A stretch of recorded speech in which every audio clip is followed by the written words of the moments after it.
Polavaram project పరిపాలనా కార్యాలయం దస్త్రాలు దగ్ధమవడం కలకలం సృష్టిస్తుంది. పోలవరం ఎడమ ప్రధాన కాలువకు సంబంధించిన దస్త్రాలు దగ్ధమయ్యాయి.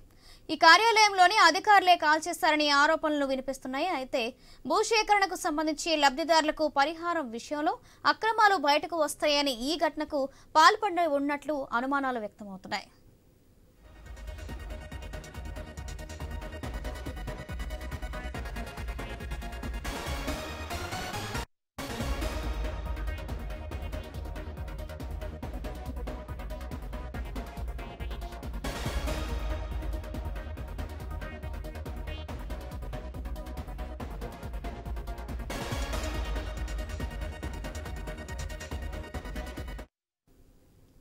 పోలవరం ప్రాజెక్టు పరిపాలనా కార్యాలయం దస్త్రాలు దగ్ధమవడం కలకలం సృష్టిస్తుంది. పోలవరం ఎడమ ప్రధాన కాలువకు సంబంధించిన దస్త్రాలు దగ్ధమయ్యాయి.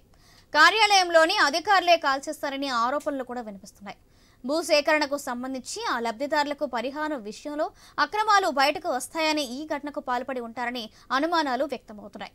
ఇదే విషయానికి సంబంధించి మరింత సమాచారం మా ప్రతినిధి భార్గవ్ అందిస్తారు. భార్గవ్, పోలవరం ప్రాజెక్టుకు సంబంధించి కీలక ఫైల్స్ దగ్ధమైనట్లయితే మనకు సమాచారం ఉంటుంది. ధవళేశ్వరంలో ఉన్నటువంటి పోలవరం ప్రాజెక్టు అధికారి కార్యాలయంలో ఈ ఘటన చోటు చేసుకుంది. ఇక్కడ సంబంధించినటువంటి ప్రధానంగా ఎడమ కాలువకు సంబంధించి అంటే పోలవరం ప్రాజెక్టు పురుషోత్తపట్నం వైపు నుంచి విశాఖ వరకు కూడా ఎడమ కాలువను తవ్వినటువంటి పరిస్థితి కూడా ఉంది. ఈ తరుణంలోనే అక్కడ భూసేకరణ దాదాపు వందలాది ఎకరాల్లో భూసేకరణ కూడా చేశారు. ఈ భూసేకరణకు సంబంధించినటువంటి అవినీతిలో అక్రమాలు జరిగాయని అనేక ఆరోపణలు కూడా ఉన్నాయి. ఈ తరుణంలోనే ఆ భూసేకరణకు సంబంధించినటువంటి ఫైల్స్ ను తగలబెట్టారు. అది కూడా ఆ కార్యాలయంలో కొంతమంది అధికారులు లేదా సిబ్బందే ఈ దారుణానికి పాల్పడ్డారంటూ కూడా ప్రస్తుతం సమాచారం తెలుస్తోంది. దీనికి సంబంధించి అక్కడ ఉన్నటువంటి సగం కాలిపోయినటువంటి ఫైల్స్ ను కూడా పక్కనే ఉన్నటువంటి తుప్పల్లో పడవేసినట్లు కూడా ప్రస్తుతం గుర్తించడం అయితే జరిగింది. దీనికి సంబంధించి మొత్తం అధికార యంత్రాంగం కూడా పోలవరం ప్రాజెక్టుకు సంబంధించినటువంటి ఘటనకు సంబంధించి ప్రభుత్వం కూడా సీరియస్ గా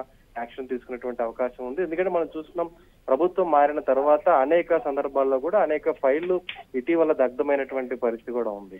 ఈ తరుణంలోనే ఈ పోలవరం ప్రాజెక్టు ఫైల్స్ కూడా దగ్ధం అవడంపై ఖచ్చితంగా కూడా ఒక కమిటీని వేసి ఆ తర్వాత దానికి సంబంధించినటువంటి పర్యవసానం ఎవరిపై యాక్షన్ తీసుకుంటారనేది కూడా వేచి చూడాల్సిన పరిస్థితి కూడా ఉంది. అయితే మొత్తం పోలవరం ప్రాజెక్టులో 1,65,000 ఎకరాల వరకు కూడా భూసేకరణ చేయాల్సి ఉండగా ఇప్పటి వరకు 1,10,000 ఎకరాలు భూసేకరణ చేశారు. ఇంకా 50,000 ఎకరాలు భూసేకరణ చేయాల్సినటువంటి పరిస్థితి కూడా ఉంది. అయితే ఈ తరుణంలోనే చేసిన భూసేకరణలోనే ఇప్పటి వరకు అటు తూర్పు గోదావరి జిల్లాలో కానీ ఉమ్మడిగా ఇటు పశ్చిమ గోదావరి జిల్లాలో కానీ వేలాది ఎకరాల్లో ఎంతో మంది అనర్హుల పేర్లను జాబితాలో చేర్చారని, అర్హుల పేర్లు తొలగించారనేటువంటి ఆరోపణలు దాదాపు 10 సంవత్సరాలుగా కూడా కొనసాగుతూనే ఉన్నాయి. ప్రభుత్వాలు మారుతూనే ఉన్నాయి.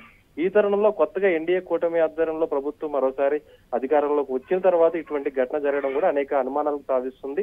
మరి ఇందులో అర్హులు ఎవరు అనర్హులు ఎవరు తేల్చేటువంటి ఫైల్స్ నే ఈ రోజు దగ్ధం చేశారనేటువంటి ఆరోపణలు కూడా వినిపిస్తున్నాయి. కాబట్టి ఖచ్చితంగా దీనికి సంబంధించి ఒక ప్రత్యేక కమిటీని కూడా వేసి దీనికి కారకులను కూడా బహిర్గతం చేయాల్సినటువంటి పరిస్థితి కూడా ఉంది.